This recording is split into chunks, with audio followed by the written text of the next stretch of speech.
Pavar Snipe, Celebrity Interviews. Barack Obama.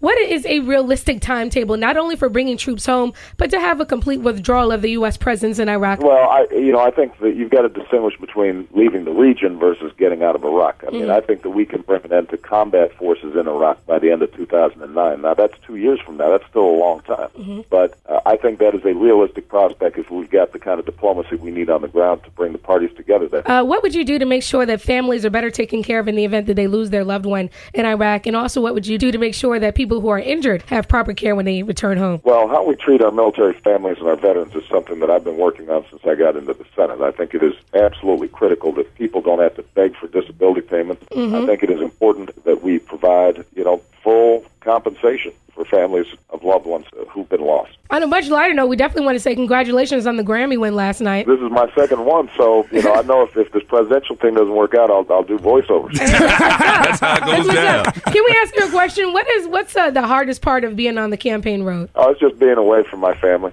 I mean, I've got just wonderful girls who are just terrific, and I really miss them a lot.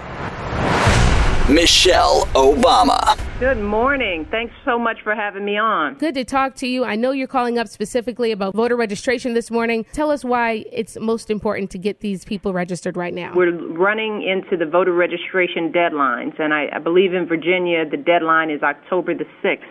So that's next week. That's coming up. Now, many times I've heard Barack Obama say that when he decided to run for president, he first had to pray on it, and then he had to speak to his wife on it. What was your initial reaction when he said he wanted to run? My initial reaction was, please don't do this. Don't turn our lives upside down.